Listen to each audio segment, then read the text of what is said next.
The amount of time I'm gonna have to wipe my sweat away during this video is gonna be insane. Before we start though, look at my makeup. I made little hearts. I hope I don't sweat them off by the end of this video. So if you've been watching this channel before, you probably know that one of my favorite pastime is analyzing random Thai drama tropes that are either just dumb fun or like actually harmful. Today it falls in the second category, and surprise, it's a 10-in-1 special. So this is gonna be a new video of me picking apart tropes I dislike, just because, let's be honest, the BL genre reuses the same 30 tropes over and over again, and we pretend like we don't notice. Already sweating! Oh my fucking god. So this is my list of the top 10 tropes that I cannot stand in BL. They need to go. They truly need to fuck off. Though little disclaimer, a lot of the shows I'm gonna use as an example, I still love very much. Let's start. Number 1, sexual assault. I think it's pretty clear why I would dislike this trope. I mean, Thai dramas as a whole have got a problem with sexual assault, and I will for sure make a full video on that topic, but today we're gonna focus specifically on BL. Because BL series from any countries and not just Thailand are always so riddled with sexual assault. There's inappropriate touching or kissing that someone didn't consent to, full-on sex scenes where one of them is drunk so he couldn't consent to it, 2 characters assaulting each other in their sleep. And that's clearly problematic because it seems to either 1, make a mockery of male sexual assault, or 2, dismiss it altogether as if it's not actual sexual assault, which is super fucked up either way. Male victims of sexual assaults are entirely valid and do not deserve to be ignored. Or worse, used in BL to make disgusting shit seem romantic. Stop forcing kisses, stop hooking up with drunk guys, stop forcing sex on someone who's not consenting. It's never romantic or cute, no matter who is doing it to who. I hope BL shows can stop featuring disturbing scenes like these and stop invalidating sexual assault survivors with their gross romanticization of it. 2, evil girlfriends. Don't worry, I will make a full video on Thai drama's hatred of women, despite being made for a primarily female audience. But for now, I'll just have to tackle it briefly today. Even though it's been getting a little better, for the first few years, BL series were full of the evil girlfriend character, which was problematic in many ways. First, it made at least one of its main characters have a girlfriend, so not only automatically closeted, but also a freaking cheater, while also making the girlfriend a garbage human being, so the series fans hate her and don't feel guilty for rooting for an affair in the form of the BL ship. In those roles, the women are presented as either cheaters of their own to balance the cheating of their boyfriends, or just extremely manipulative or catty in general. The girlfriend character would always be the punching bag of the show. And the way, again, it's primarily female audience who tear apart those characters in the comments of the show truly showcased how misogynistic this trope is and how ingrained in media and us women misogyny is for us to accept this trope and even participate in it. Of course, there can be flawed female characters, but honestly at this point it's just caricatures and the demonization of femininity. Number 3, cheating. So going hand in hand with that evil girlfriend trope, we have another classic BL trope that also has been declining in the last few years, thank God, cheating. And I'm not talking about a BL couple cheating on each other, though that's its own problem on its own. Go watch my I Promise You the Moon video, thank you. But I'm talking about a BL ship that is born out of cheating. Firstly, it makes it seem like a queer relationship can only be a side thing, while you try to preserve appearances with your main, more socially acceptable partner. But also it makes the character who is cheating kind of a piece of shit by default. And there are shows that contain this trope that I still love, for example Lovesick this series. But that doesn't mean it's not a trope I would be very happy to see disappear forever. Number 4, the fujoshi characters, which I absolutely despise. It's like BL saw that fans were starting to get fed up of the evil girlfriend characters, so they decided to make their new ones crazy fangirls. And the issue with this trope is that it makes its female characters look delusional, crazy, and pathetic. The fujoshi is always overly invested in 2 guys' relationship in real life that she knows. And as a woman who enjoys BL and know I'd rather die than call myself a fujoshi,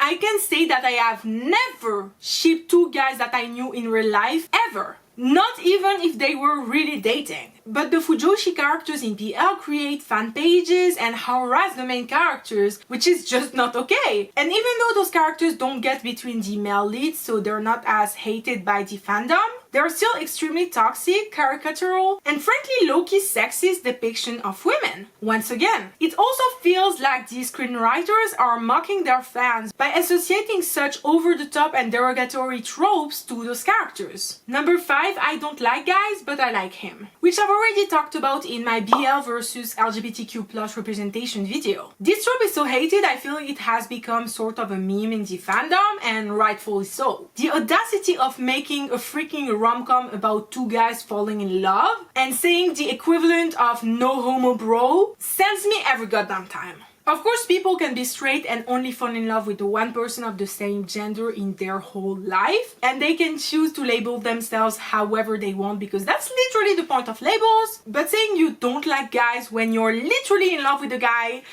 is kind of weird. And it's also very different from being a closeted character who struggles with their sexuality, which is where lies the distinction between a Te from I Told Sunset About You and a Kongba from Sotus. It's like the series that make a character say this don't want to be labeled a gay series. You know, a series that's actually trying to be LGBTQ+ representation. Thankfully, most BL series have stepped away from that, but it still continued in 2020, so yeah. You don't even have to make your characters come out. But don't erase their sexuality like that. That's just freaking weird. You can benefit monetarily from portraying same-sex relationships on screen, while also refuting that queer aspect altogether. Number 6, wife and husband. So now we are at what used to be probably my number 1 pet peeve in BL, that now I don't care as much about, though I still would way prefer if it wasn't as overtly present in BL. And it's the top/husband/seme character with the bottom/wife/uke character. Firstly, I do understand that the term puamiya in Thai,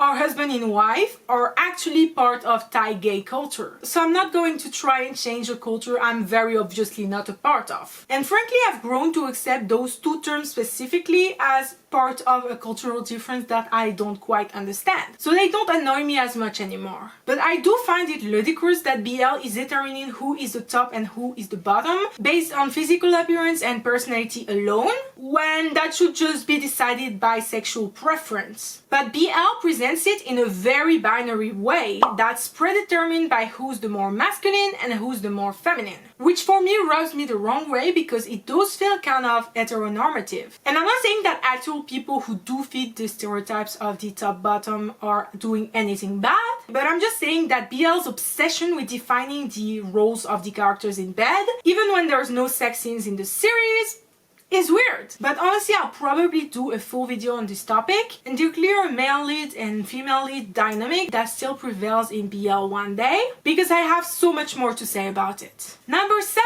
gross misinformation about gay sex. So I'm gonna be quick because obviously I'm not a gay or bi man and I don't want to talk about sex for longer than I need to. But I feel it's very important to discuss how horrible gay sex is portrayed to be for the bottoms in BL. There's always gotta be this huge emphasis on how much it hurts and how it's a sacrifice from the bottom to please the top and specifically show his love.